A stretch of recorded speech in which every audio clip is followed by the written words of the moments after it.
Bonjour, nous partons aujourd'hui en Normandie, dans le Calvados, à la découverte du diocèse de Bayeux et Lisieux. Un diocèse qui a eu la joie d'accueillir son nouvel évêque, Monseigneur Jean-Claude Boulanger. La cérémonie d'installation a eu lieu le week-end dernier, dimanche 16 mai.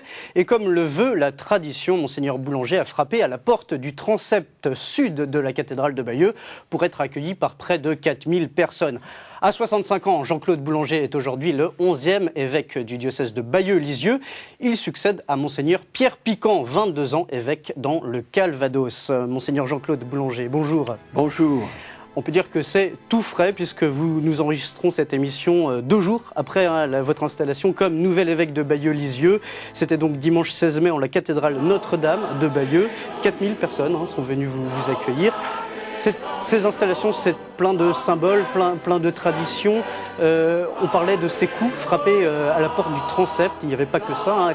Expliquez-nous un peu la démarche que vous avez fait avant de rentrer dans la cathédrale de Bayeux. L'évêque n'est pas le propriétaire ni le grand patron de son diocèse. Il est d'abord le successeur de ses prédécesseurs et en particulier des apôtres. Donc c'est un diocèse qui l'accueille.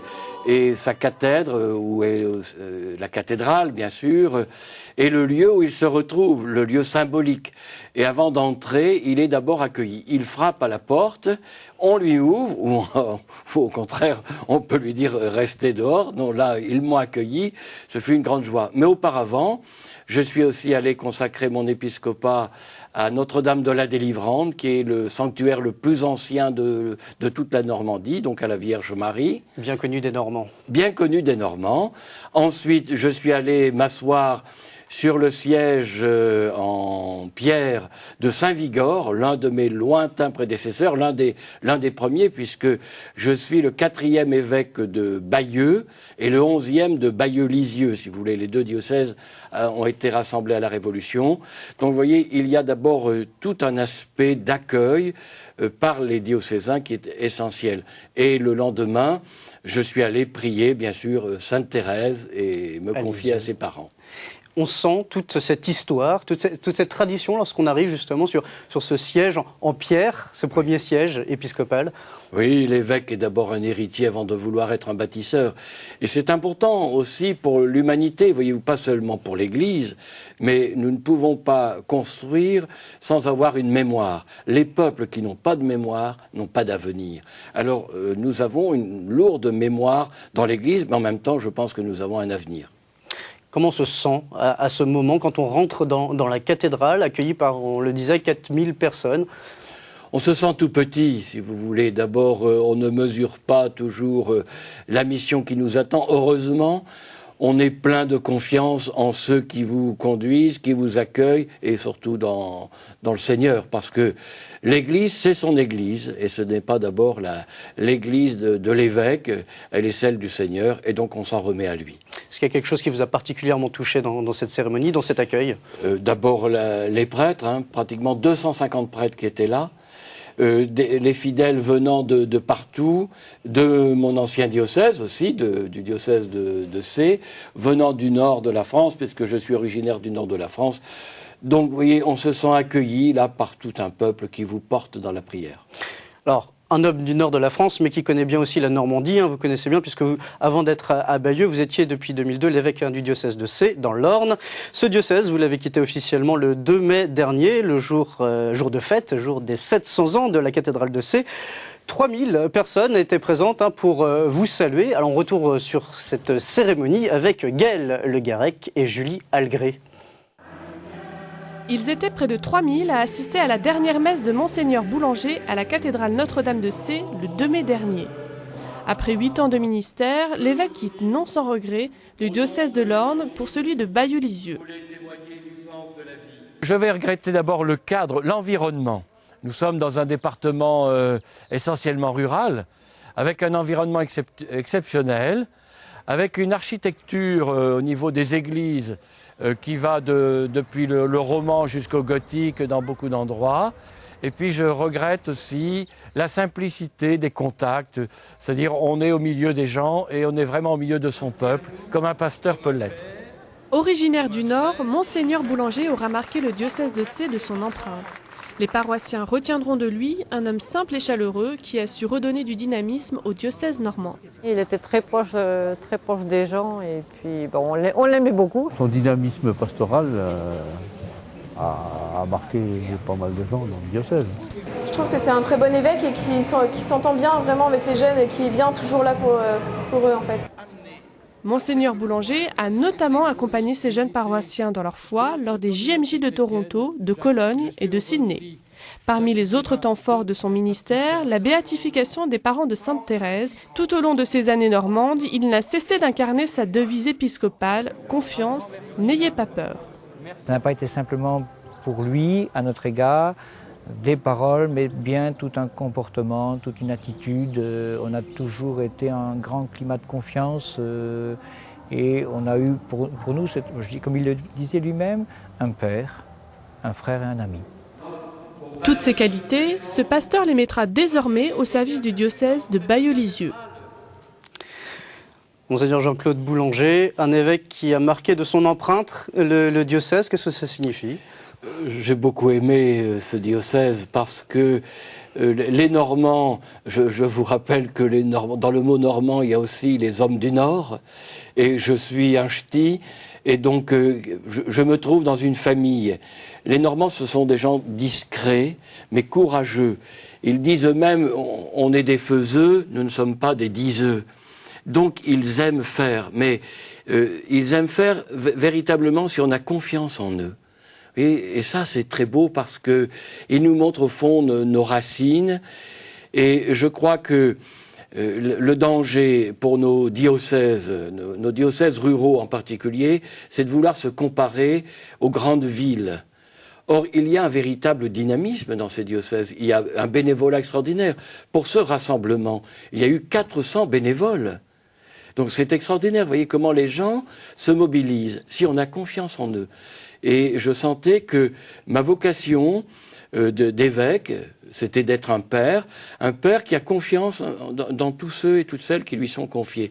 Et un ami aussi, allant à la rencontre de la population, des responsables comme des acteurs municipaux, les maires, mais aussi de la plupart de la population, le tout venant. Et je crois que quand on est très proche des gens, ils savent vous remercier. Ça veut dire que vous étiez plus sur le terrain que dans votre bureau, par exemple ? Oui. Et j'aime beaucoup le contact, et je trouve que on reçoit, comme dit Jésus dans l'Évangile, quand on donne sa vie pour les autres, on reçoit au centuple. Vous restez dans la même région, vous restez dans la même culture, hein. C'est pas comme si vous partiez dans le sud de la France, donc les Normands, vous les avez adoptés, ils vous ont adoptés. Ça risque d'être peut-être plus simple d'être dans ce diocèse de Bayeux-Lisieux, du coup ? Plus simple, avec une réalité quand même d'une ville de 200 000 habitants, qui est la ville de Caen, qui est quand même un peu la capitale, si vous voulez, de la Basse-Normandie, avec des régions côtières, avec un tourisme très important. Pensez que, ne serait-ce que Bayeux, où je suis, il y a plus d'1 million de visiteurs par an pour la cathédrale. Ensuite, nous avons des villes côtières. C'est un diocèse plus riche. Hein. C'est un diocèse plus riche, qui a aussi des villes comme Deauville. Et donc toute une réalité touristique, une réalité côtière, hein, on est en bordure de mer, et bien sûr avec des régions aussi rurales comme Vire ou la région de Lisieux. Vous prenez la suite de Monseigneur Pierre Piquant, 22 ans, évêque du diocèse de Bayeux-Lisieux. Pas évident d'arriver derrière quelqu'un qui est resté si longtemps dans un diocèse. Vous avez raison. Moi, j'ai tout à découvrir. Lui connaissait tous les responsables, il connaissait les communautés, il les a vus grandir, il en connaît les moindres limites, c'est-à-dire à la fois les difficultés et les richesses de ce département et de ce diocèse. J'ai beaucoup admiré son courage. Il l'a payé d'ailleurs au niveau de sa santé. Il a été très très présent dans les manifestations organisées par des associations, manifestations publiques, etc. Il essayait d'aller partout.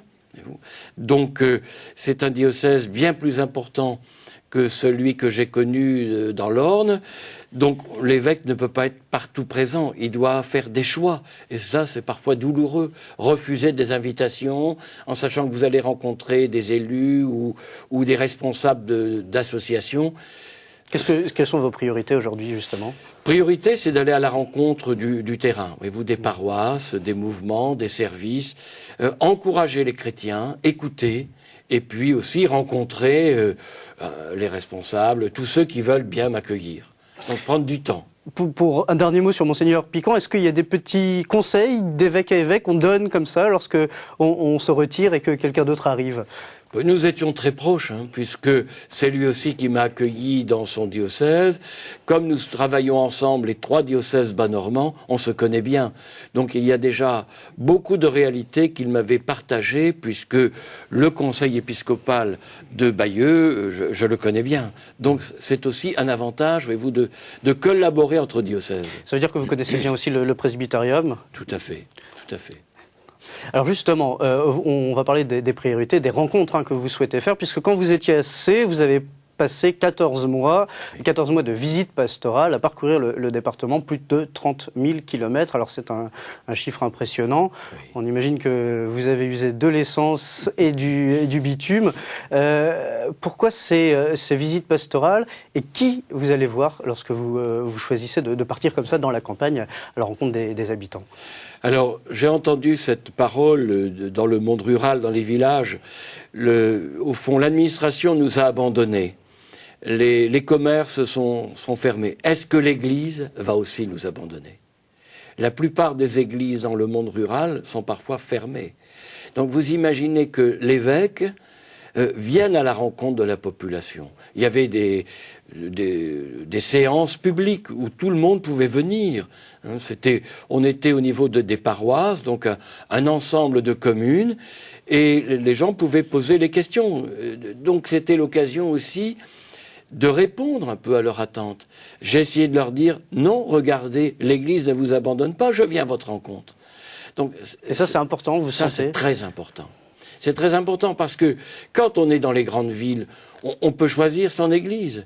Quand on habite dans les petites communes, on n'a pas le choix. Et on a rassemblé, les gens n'ont plus les moyens de se déplacer. Donc voilà que l'évêque vient à notre rencontre. Donc on existe encore et l'Église ne nous a pas oubliés.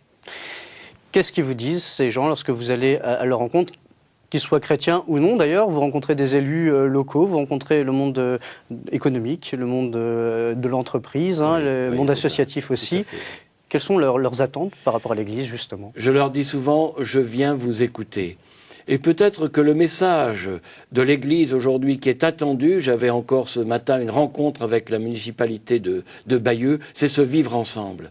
Aidez-nous à favoriser un vivre ensemble. Il y a l'individualisme qui grandit de plus en plus, une agressivité, une méfiance. Que l'Église, que les chrétiens soient là à nos côtés pour nous aider à bâtir ce vivre ensemble, la fraternité d'une certaine manière. Et là, je crois que l'Église est écoutée, voyez-vous, elle est entendue. Et je viens non pas pour donner des leçons, je viens pour écouter, je viens pour encourager et je viens pour rassembler. Combien d'élus m'ont dit, vous veniez au fond, nous sommes de partis différents, mais vous veniez pour nous écouter. Alors, vous nous avez écoutés sur notre rôle d'élu, notre rôle de maire. C'est étonnant, on n'avait jamais parlé de cela ensemble. Il n'y a que vous, au fond, évêque, qui nous avez permis, au-delà de nos positions politiques diverses, de pouvoir nous exprimer sur ce que nous vivons véritablement en tant que responsables. Et là, l'Église joue un rôle de communion. Bravo. Comment est-ce que vous expliquez que vous soyez attendu justement sur le terrain social, alors que bien souvent l'Église, dans son message, n'est pas forcément bien entendu ou bien accueilli? Vous savez, ce qui fait l'actualité de nos médias n'est pas toujours la réalité. De la France profonde. L'inquiétude, elle est quand même très marquante dans nos régions. Et même des jeunes générations. C'est l'avenir de ces régions. Vous savez qu'aujourd'hui, 80% des Français vivent sur 20% du territoire. Alors regardez ce que ça coûte à la France, cette région parisienne, avec la violence, les banlieues, etc., où les gens veulent revenir finalement, vivre à la campagne, trouver un espace où on peut parler simplement. Quand on dit bonjour dans les rues où j'étais, on vous répondait. Et puis passer sur l'autre trottoir pour aller dire bonjour à quelqu'un, que l'évêque se déplace, ils viennent me dire bonjour. Mais oui, retrouvons un minimum d'humanité. Et quand vous vous êtes à ce niveau-là, je peux vous dire que l'Église est attendue véritablement comme un message qui touche nos contemporains dans leur grande diversité. Est-ce que ça veut dire que vous allez insister très rapidement sur l'implication des chrétiens dans la société? Oui, oui. Mon homélie, si vous voulez, d'intronisation était celle-là. Recréer des liens et que les chrétiens soient présents, voyez-vous, dans les associations, dans le tissu associatif, qu'ils soient aussi présents à l'écoute des plus petits, des blessés de la vie, de ces jeunes générations qui sont inquiets parce que y aura-t-il un avenir pour eux? Vont-ils trouver du travail? Pourront-ils enfin s'installer un jour? Je crois que les chrétiens, s'ils sont des hommes et des femmes de médiation, des hommes et des femmes de communion, à l'écoute de la population, ils seront reconnus comme des témoins de l'Évangile.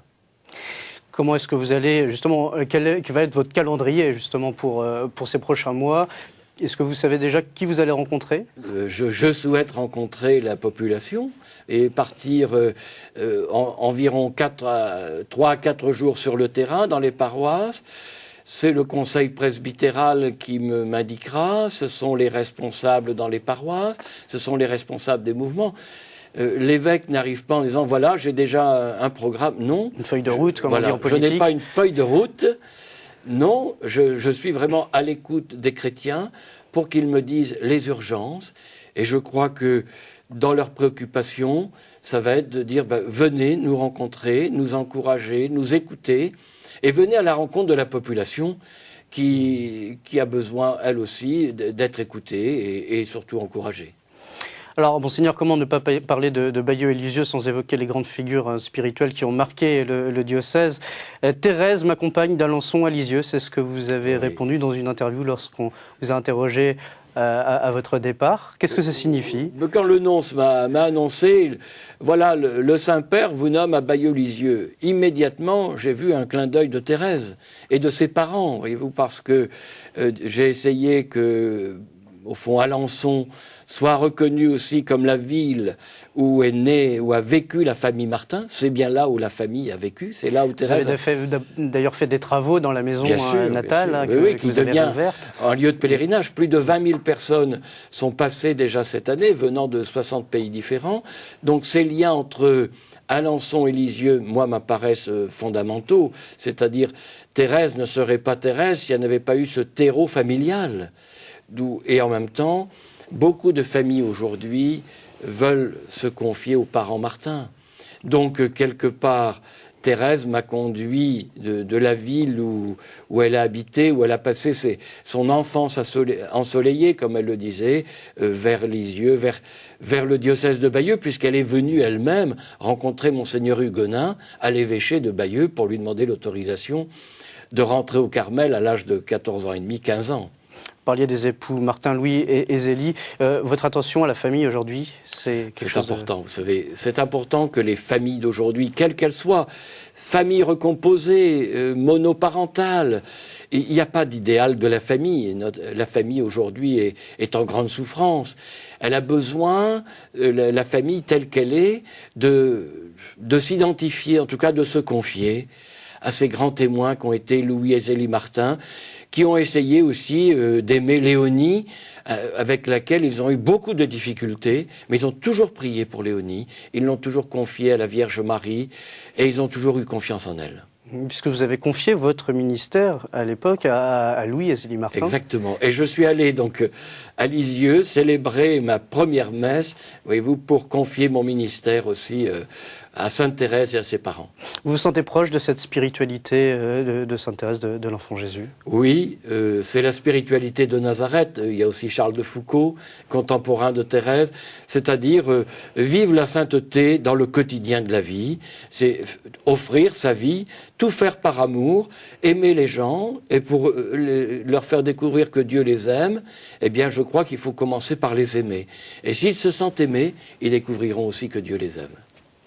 Autre figure spirituelle qu'on connaît peut-être moins, Saint Jean-Eudes, originaire aussi de l'Orne. Alors on parle de Saint Jean-Eudes dans le cadre notamment de la collaboration entre les différents diocèses de Basse-Normandie, à savoir Sées, Bayeux-Lisieux et Coutances. On y trouve à Coutances justement le séminaire Saint Jean-Eudes. Qu'est-ce que vous attendez très rapidement de cette collaboration entre diocèses qui est déjà bien entamée et bien avancée? Alors le séminaire est à Caen, hein, le séminaire Saint-Jean-Eudes. Pourquoi j'ai dit Coutances, oui. Voilà, est à Caen, rassurez-vous. Hein. Mais c'est vrai que Jean Eudes, qui est né à Ry, un petit village dans l'Orne, près d'Argentan, a évangélisé les campagnes à son époque. Et peut-être qu'aujourd'hui, on a beaucoup parlé de l'évangélisation des grandes cités. Une nouvelle évangélisation est aujourd'hui indispensable pour nos campagnes, pour ce monde rural, qui est en train aussi de se déchristianiser, comme on a connu la déchristianisation des villes et des cités industrielles au début du XXe siècle. Saint Jean-Eudes aussi a été proche, on peut dire, des laïcs, la formation spirituelle des laïcs et surtout des prêtres. Alors nous le prions pour les vocations, nous le prions aussi pour que se vive une collaboration, comme vous l'avez souligné d'ailleurs, entre ces trois diocèses. Il n'a pas toujours été compris de l'épiscopat de l'époque parce que ces méthodes d'évangélisation étaient assez neuves. Je crois qu'aujourd'hui... En quoi c'était nouveau d'ailleurs? Parce que justement, il voulait avoir des petites communautés. Or, l'enjeu pour l'évangélisation de notre temps passe aussi par les petites communautés chrétiennes. Son intuition est toujours valable aujourd'hui. Ah, tout à fait, tout à fait. Alors, vous parliez de communautés missionnaires, oui, qui évangélisent. Oui. On parlait de la formation, on parlait du séminaire, donc on va parler des prêtres. Quel regard vous portez aujourd'hui sur cette situation un peu de crise que vit l'Église, avec cette crise des vocations, cette crise des prêtres? Comment justement faire en sorte que les communautés, malgré les distances qui les séparent, puisqu'on parle de diocèses ruraux, puissent être missionnaires là où ils sont, malgré le manque de prêtres et avec les forces actuelles? Alors je voudrais d'abord dire merci pour le courage, l'abnégation, la pauvreté, voyez-vous, dans laquelle ont vécu nos frères prêtres. Je suis vraiment admiratif et pour moi c'est un chant de louange au Seigneur pour leur fidélité. Ils ont traversé des périodes difficiles avec mai 68, beaucoup de leurs frères prêtres ont quitté le ministère, les séminaires à l'époque qui étaient pleins se sont vidés, eux ont tenu bon. Or, Jésus dans l'Évangile dit que c'est par notre fidélité, par notre persévérance que nous obtiendrons la vie. Je crois que le Seigneur les accueillera et saura reconnaître, voyez-vous, tout ce qu'ils ont donné au service de la population, au sens large, parce qu'ils n'ont pas fait de sélection. Ils ne se sont pas occupés uniquement que des bons chrétiens, ni des bons pratiquants. Ils ont été au service de tous dans les villages, dans les communautés chrétiennes. Alors, ce que je pressens aujourd'hui, c'est que, effectivement, nos communautés ne seront plus uniquement autour d'un clocher. Il y a des communautés territoriales bien plus larges qu'un ensemble. Si les municipalités aujourd'hui se sont rassemblées dans l'intercommunalité, l'Église a déjà montré le chemin. Nous avons déjà fait, dans la plupart de nos diocèses ruraux, des regroupements paroissiaux. Cela ne va pas suffire. Il faut aujourd'hui des noyaux, qu'on pourrait dire des communautés. Différencions quand même la communauté de l'assemblée du dimanche. La communauté, elle existe, elle a besoin d'être nourrie, elle a besoin de se ressourcer spirituellement, d'où c'est important que des prêtres puissent vivre en équipe avec des laïcs qui sont déjà bien présents, mais aussi avec la vie consacrée, et puis aussi pouvoir recevoir la place de nos frères diacres qui sont de plus en plus présents aussi dans les communautés chrétiennes. Monseigneur Boulanger, on arrive au terme de cette émission. Quelle est votre espérance aujourd'hui pour votre diocèse? C'est de pouvoir justement construire ces petites communautés? Oui, je ne connais pas l'avenir, mais je mets ma confiance en celui qui me promet l'avenir, à savoir le Seigneur, le Christ. Donc il n'abandonnera pas son Église, et je sais toujours que l'Église naît du fruit d'une offrande. Eh bien, nous offrons notre vie pour que l'Église ne cesse de grandir et de naître dans nos diocèses, qu'ils soient urbains, parce que je suis aussi dans un diocèse urbain, ou qu'ils soient ruraux, comme je le suis actuellement.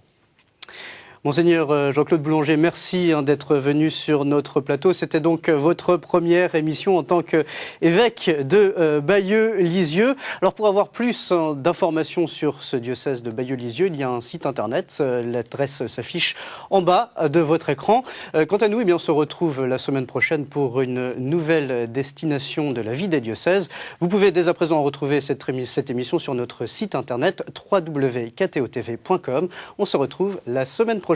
À très bientôt.